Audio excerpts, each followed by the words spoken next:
He was born in a place where dreams were not meant for people like him. His mother worked day and night in a grand mansion that belonged to one of the richest families in the city. She cleaned the floors, washed the dishes, and took care of everything the family needed. While she worked, her young son would quietly follow her, staying out of the way, watching the world around him. The mansion was like something out of a dream, shining marble floors, tall chandeliers, and rooms filled with art and music. But the thing that caught his attention the most was the big piano in the living room. It stood tall and graceful, shining under the light, and every time someone played it, the house filled with magic. He would hide behind the curtain or sit in the hallway just to listen. Each note felt like a story, soft, deep, and full of emotion. He didn't know how to play, didn't know the names of the keys, but something about that sound spoke to him. He wanted to touch it, to feel it under his fingers, but he knew he wasn't allowed. The owner's daughter often saw him looking at the piano. She was around his age, but lived in a completely different world. She had everything: fancy clothes, private tutors, and even her own piano teacher.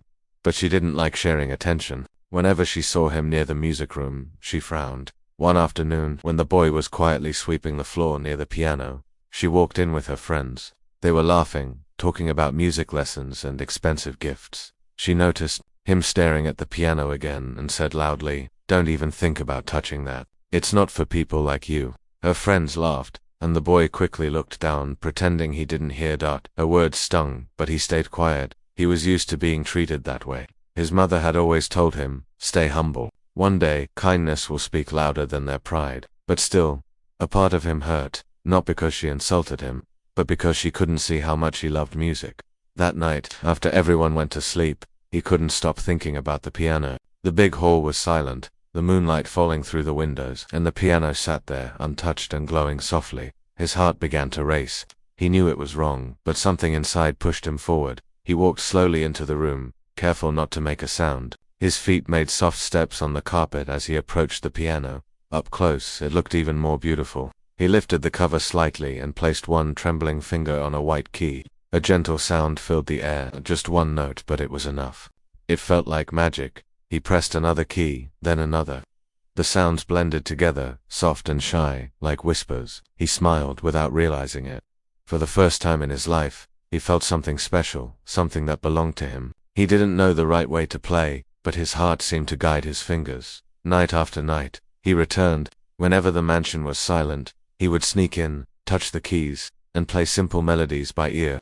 He taught himself how to create sound that made sense. Some nights he played slowly, feeling calm. Other nights he played faster, pouring out all his feelings, his worries, his dreams, his hopes. But music became his secret friend.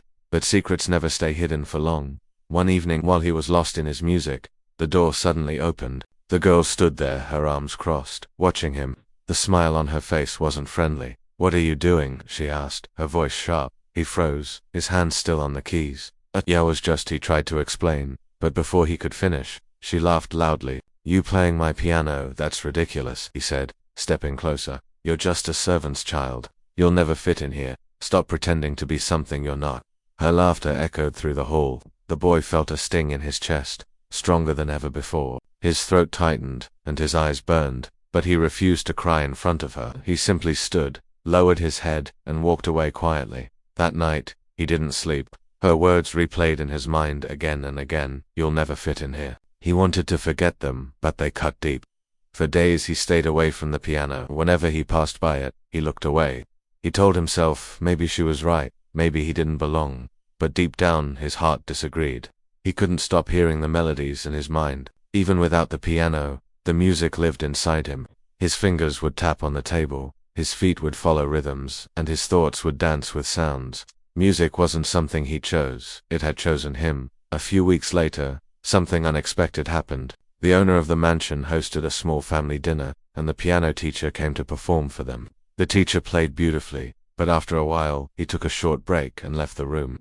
The boy was nearby, helping his mother serve food. While everyone was distracted, his eyes fell on the piano again. He could hear the melody in his head, the one he had taught himself. His hands itched to play it, just once, just to hear it properly. He looked around. No one was watching. He sat down quietly and placed his fingers on the keys. The sound that came out was soft but filled with emotion. He closed his eyes and began to play. The tune flowed naturally, as if it was part of him. Every note was honest, gentle, and alive. He didn't realize that the teacher had walked back into the room. The man stood silently at the doorway listening. His expression slowly changed from surprise to admiration. When the boy finished, he looked up and froze, realizing he wasn't alone. The teacher smiled kindly. "Where did you learn to play like that?" he asked. The boy stammered. I just listened and tried." The teacher nodded slowly, clearly impressed. "You have a gift. Don't let anyone tell you otherwise." Those words were small, but they meant the world to him. For the first time, someone saw what he felt, not who he was or where he came from, but the music inside him. When the daughter found out that the teacher had praised the servant's child, she was furious. "He's not a real musician," she argued. "He just got lucky." But deep inside she felt something else, something she couldn't admit. She remembered how he played, how the sound filled the room, how everyone had gone quiet.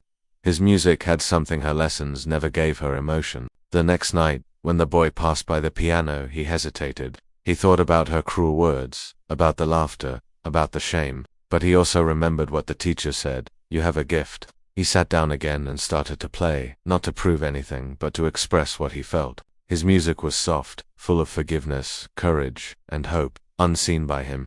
The daughter stood at the top of the stairs, listening quietly. There was no laughter this time, no pride, just silence and awe.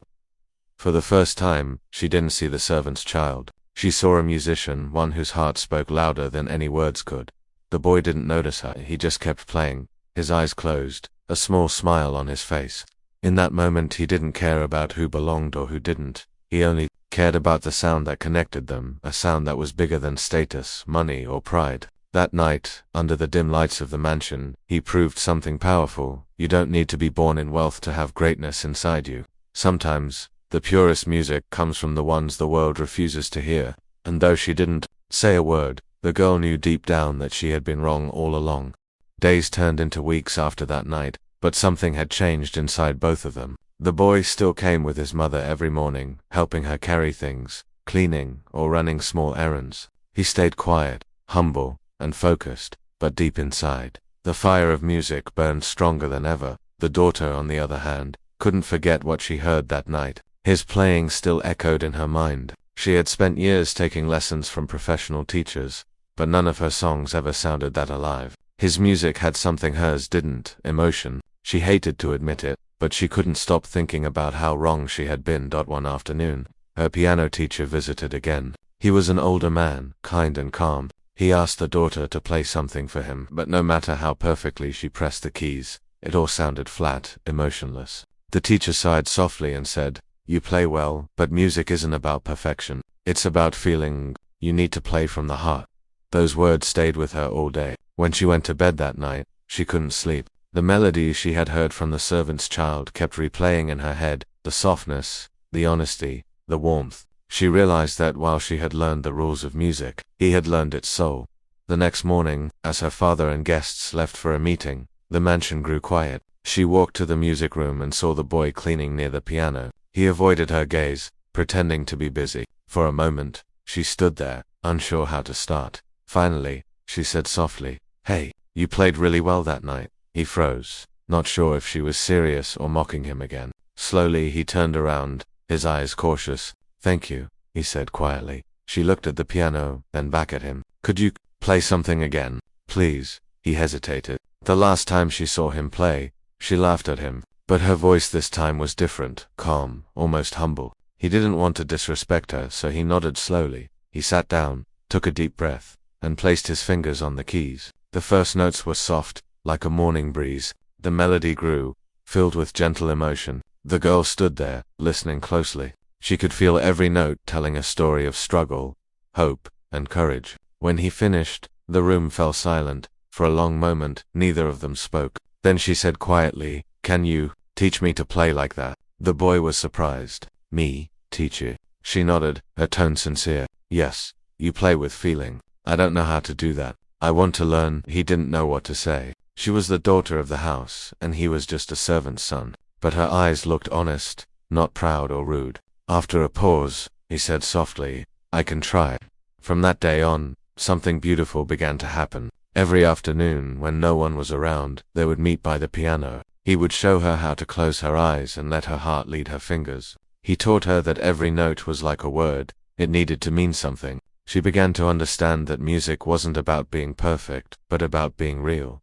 At first she struggled. She wanted to press the right keys, to sound flawless, but he reminded her, don't think too much, just feel it. Slowly, she started to change. Her notes grew softer, warmer, more human. She started to enjoy playing again, not to impress others, but to express herself. As days passed, they began to talk more. He told her how he used to listen from the hallway, how music made him feel alive. She shared how lonely she sometimes felt despite having everything. They came from two different worlds, but the piano built a bridge between them. One day, her father returned home earlier than expected. As he walked past the living room, he heard the piano playing, a beautiful duet, full of harmony.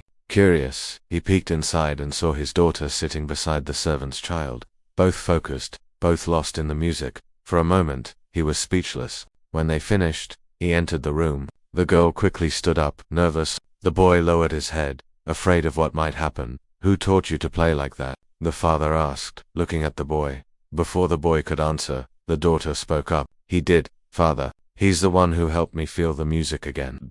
The father looked surprised. You taught her? The boy nodded quietly. I just showed her what I learned, sir. The father studied him for a moment, then smiled. That was remarkable. You have a gift. The boy's heart pounded. He couldn't believe what he was hearing. The father continued. From now on you'll have proper lessons, real ones. I'll speak to your mother. Talent like yours shouldn't be wasted. Tears welled up in the boy's eyes. He tried to speak, but no words came out. His mother, who had just entered the room with a tray, stopped in her tracks, shocked. Her eyes filled with pride and disbelief. The girl smiled, relieved and happy. For the first time, she saw her father look at the boy not as a servant's son, but as a musician. Weeks later, the father arranged a small charity concert at the mansion. Guests from all over the city came. The boy was invited to play, not as a servant but as a performer. He wore a simple white shirt and sat at the grand piano. The crowd went silent as he began to play.